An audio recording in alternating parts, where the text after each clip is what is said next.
Welcome है जी आप सभी का कंप्लीट ट्रेडिंग कोर्स की इस सीरीज़ में। तो आज की जो हमारी वीडियो होने वाली है वो ये होने वाली है कि कौन सी स्ट्राइक प्राइस में हमें लॉस कम होता है। ठीक है, कौन सी स्ट्राइक प्राइस में हम वर्क करें कि हमें उसमें लॉस कम देखने को मिले और प्रॉफिट हमें ज़्यादा देखने को मिले। ठीक है, तो वीडियो को एंड तक देखिएगा। ठीक है, और नए हो चैनल पे तो चैनल को सब्सक्राइब कर लीजिएगा, वीडियो को लाइक कीजिएगा और क्या आपको समझ में आया है और क्या आपको समझ में नहीं आया है कमेंट ज़रूर कीजिएगा।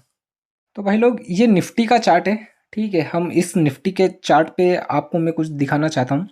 मान लीजिए कि आपने यहाँ पर एक एंट्री प्लान करी है डाउन साइड की। ठीक है, ये इस लेवल पे ये आपका टारगेट है। ठीक है, या फिर ये आपका यहाँ तक का टारगेट है और जो आपका एसएल है वो है भैया इस कैंडल के हाई पे आपका एसएल है। ठीक है, और इसके लो पे आपकी एंट्री है। तो यहाँ पे इसका लो ब्रेक हुआ, आपने एंट्री ली। ठीक है, और यहाँ पे आपका टारगेट इतना है कि आप ये मान के चलो कि यहाँ तक इसको आना चाहिए। ठीक है, 1:2 आपका ये टारगेट है। अब बात सुनिए, यहाँ पर क्या हुआ कि जैसे ही मार्केट में आपने एंट्री ली और फिर यहीं पे ही काफ़ी देर से यहीं पे ही टाइम पास करने लग गया। क्या करने लग गया, यहाँ पे ही मार्केट इसी रेंज में टाइम पास करने लग गया। आपके एसएल तक नहीं पहुँच पाया है, लगभग यहाँ तक 5 मिनट का टाइम फ्रेम है ये। ठीक है, अगर आप देखोगे तो काफ़ी सारी कैंडल्स बनी हुई है यहाँ पे। अगर हम देखें इसको तो आपकी एंट्री मान लीजिए कि 11 बजे हुई है। ठीक है, और 11 से लगभग इसी रेंज में ये 12 बजे तक इसी रेंज में चल रहा है। ये देखो 12 बजे तक इसी रेंज में चल रहा है, 1 घंटा हो चुका है। ठीक है, तो आपने जो एसएल लगाया था वो एसएल तो आपका जहाँ पर है उस पॉइंट पे गया नहीं 1 घंटे से, और आपका एसएल हुआ भी नहीं है। ठीक है, पिछले 1 घंटे से। लेकिन आपकी जो प्रीमियम है, आपने जिस स्ट्राइक प्राइस में लिया है उसमें आपका एसएल हो गया, उसमें आपको काफ़ी लॉस देखने को मिला है। क्यों? क्योंकि उसमें टाइम डीके हो चुका है, टाइम वैल्यू माइनस हो चुकी है। ठीक है, तो आज उसी चीज़ को हम समझने वाले हैं कि कौन सी स्ट्राइक प्राइस में टाइम वैल्यू ज़्यादा होती है और कौन सी स्ट्राइक प्राइस में उसकी खुद की वैल्यू ज़्यादा होती है। ठीक है, तो चलिए चलते हैं अब हम ऑप्शन चेन पे। तो भाई लोग ये निफ्टी की ऑप्शन चेन है। ठीक है, इसमें हम देखने वाले हैं, इसको हम समझने वाले हैं। तो थोड़ा ध्यान से देखना और समझना मैं आपको क्या समझाने वाला हूँ। तो देखिए, यहाँ पर आपको मैंने इससे पहले वाली वीडियो में मैंने आपको बताया था कि भैया एटीएम ओटीएम आईटीएम क्या होता है। ठीक है, वो अगर आपने देख लिया होगा तो आपको सारी बातें समझ में आ जाएगी। अभी अगर हम करंट में देखें तो अभी जो अपना मार्केट है वो कहाँ पे चल रहा है, यहाँ पे देखिए 25,377। ठीक है, 25,377 मतलब ये वाला अपना एटीएम है। ठीक है, इस स्ट्राइक प्राइस पे अभी मार्केट वर्क कर रहा है। अब मान लो कि हमारी एंट्री बन रही है किधर, कॉल साइड। ठीक है, समझो मान लो कि यहाँ से मार्केट कॉल साइड जाने वाला है। ठीक है, और हम ऊपर के लिए एंट्री ले रहे हैं। लेकिन इन द केस क्या हुआ कि मार्केट इसी लेवल पे क्या कर गया भैया, इसी लेवल पे मार्केट ने क्या कर दिया, टाइम पास कर गया कि यहाँ से ना तो ये ऊपर जा रहा है और ना ही ये नीचे जा रहा है। अब अगर मार्केट इसी रेंज में अगर यहाँ पे टाइम पास कर रहा है तो आपका क्या होगा कि जो टाइम वैल्यू है वो कम होता जाएगा धीरे धीरे।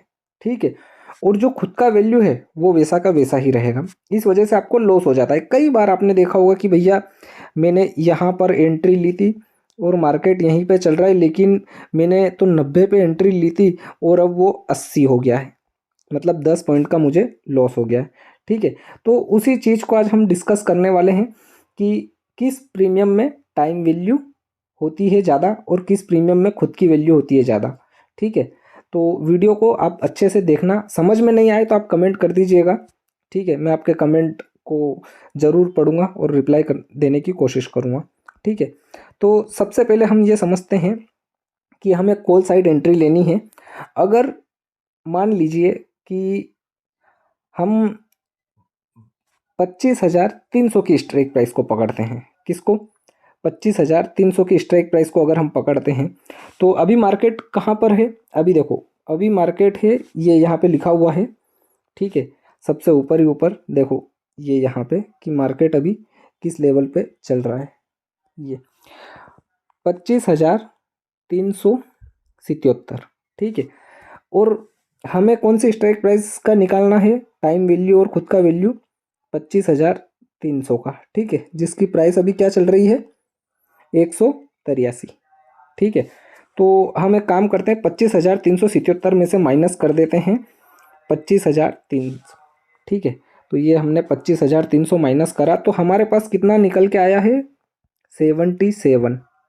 मतलब ये जो 77 है ये उसकी खुद की वैल्यू है। ठीक है, क्या है, 77 जो है भाई साहब वो खुद की वैल्यू है।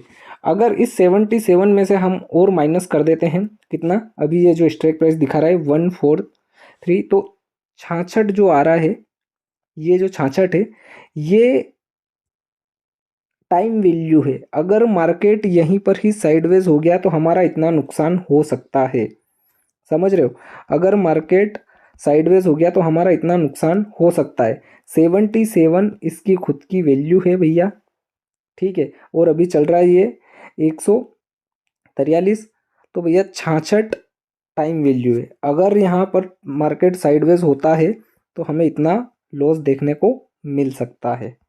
ठीक है, ये आ गया समझ में। और हम दूसरा देखते हैं, मान लीजिए अब हम देखते हैं 25,200 का।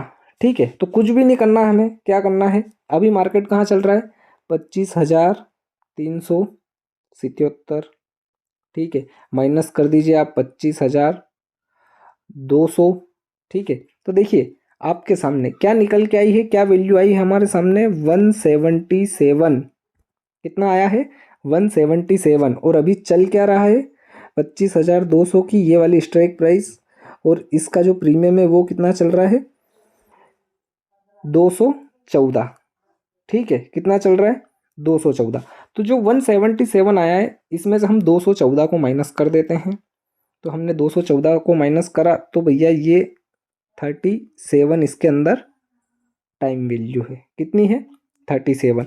अगर मार्केट यहीं पर ही टाइम पास करने लग गया तो आपको केवल 37 रुपये का लॉस देखने को मिल सकता है, वो भी कब, एक्सपायरी तक।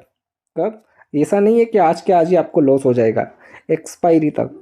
ठीक है, इतना आ गया समझ में। वहीं अगर हम पुट साइड देखें तो देखो पुट साइड कितना दिखा रहा है ये भैया, देखो पुट साइड ये दिखा रहा है 57। ठीक है, मतलब इसकी खुद की वैल्यू कुछ भी नहीं है, 57 दिखा रहा है, खुद की वैल्यू कुछ भी नहीं है, ये टाइम वैल्यू है। क्या है, केवल और केवल टाइम वैल्यू। तो ये आपको कॉल साइड समझ में आ गया, टाइम वैल्यू और खुद की वैल्यू कैसे निकालना है। अगर आप टाइम वैल्यू वाले प्रीमियम में अगर बैठे हो और अगर मार्केट वहीं पर ही सस्टेन कर रहा है, काफ़ी देर से साइडवेज हो चुका है, तो आपको काफ़ी लॉस देखने को मिल सकता है। ठीक है, अब देखिए हम मान लेते हैं पुट साइड का निकाल लेते हैं। तो पुट साइड का हम कौन सा निकालें, मान लीजिए हम सबसे पहले तो यही निकाल लेते हैं, 25,400 का निकालते हैं। ठीक है, तो अभी मार्केट कहाँ चल रहा है, अभी चल रहा है 25,377, माइनस कर दीजिए 25,400, कितना बचा है, केवल और केवल 23। कितना, -23। मतलब कि ये जो भाई साहब है इसका जो प्रीमियम है केवल इसके अंदर 23 वैल्यू है। कितनी, 23। और अगर हम पुट साइड और अगर हम देखें, मान लीजिए कि अभी अपना मार्केट कितने पे चल रहा है, 25,377, माइनस कर देते हैं हम कौन सी स्ट्राइक प्राइस को पकड़ते हैं, अब हम पकड़ते हैं ये वाली 25,500। ठीक है, माइनस कर देते हैं 25,500 को। ठीक है, इसकी जो वैल्यू है वो कितनी है, 197, और हमारे पास निकल के क्या आई है, 123। ठीक है, मतलब इसकी खुद की वैल्यू कितनी है भैया, केवल 123। ठीक है, और इसके अंदर टाइम वैल्यू कितना है, देखो 197। ठीक है, ये आया है, एक सेकेंड इसको यहाँ से माइनस कर देते हैं, 197 मतलब 74 इसके अंदर टाइम वैल्यू है, समझ रहे हो। तो जब भी आप एंट्री प्लान करो तो आप इन द मनी कीजिए कि जिसमें कि टाइम वैल्यू बहुत कम हो। ठीक है। उससे क्या होगा, अगर मार्केट वहीं पर ही टाइम पास कर रहा है, वहीं पर ही अगर टाइम पास कर रहा है तो आपको लॉस देखने को नहीं मिलेगा ज़्यादा। जैसे कि मैं आपको बताता हूँ, ये अपना चार्ट है, ठीक है। इस चार्ट पे मैं आपको यही बता रहा था उस टाइम पे कि आपने एंट्री यहाँ पर ली है, लेकिन 1 घंटे से मार्केट यहीं पर ही सस्टेन कर रहा है। आपके एसएल वाले लेवल पे तो मार्केट गया ही नहीं। ये आपका एसएल वाला लेवल है, इस लेवल पे तो मार्केट गया ही नहीं, लेकिन फिर भी आपका प्रीमियम गल चुका है। क्यों? क्योंकि आपने कहीं ना कहीं या तो ओटीएम ले रखा है या तो फिर आपने एटीएम ले रखा है। आप इन द मनी ट्राई कीजिए, ठीक है। आईटीएम, एटीएम, ओटीएम क्या होता है, इसके ऊपर मैं पहले से ही एक वीडियो बना चुका हूँ। अगर आपने नहीं देखा हो तो आप उसको जाके एक बार ज़रूर से देखना, ठीक है। उसमें क्या है, इन द मनी में आपको टाइम वैल्यू बहुत कम देखने को मिलेगी, ठीक है। आपका टाइम थीटा नहीं होगा, ठीक है। टाइम डीके नहीं होगा। जितना मार्केट मूव करेगा उतना आपका प्रीमियम भी मूव करेगा। वीडियो में आपको क्या समझ में आया, क्या समझ में नहीं आया, कमेंट करके ज़रूर बताइएगा। इससे अगली वीडियो में जो बनाने वाला हूँ वो ये बनाऊंगा कि कौन से प्रीमियम में या फिर कौन सी स्ट्राइक प्राइस में हमें वर्क करना चाहिए जिससे कि हमें प्रॉफिट ज़्यादा देखने को मिले, लॉस कम देखने को मिले। ठीक है, मिलते हैं अगली वीडियो में।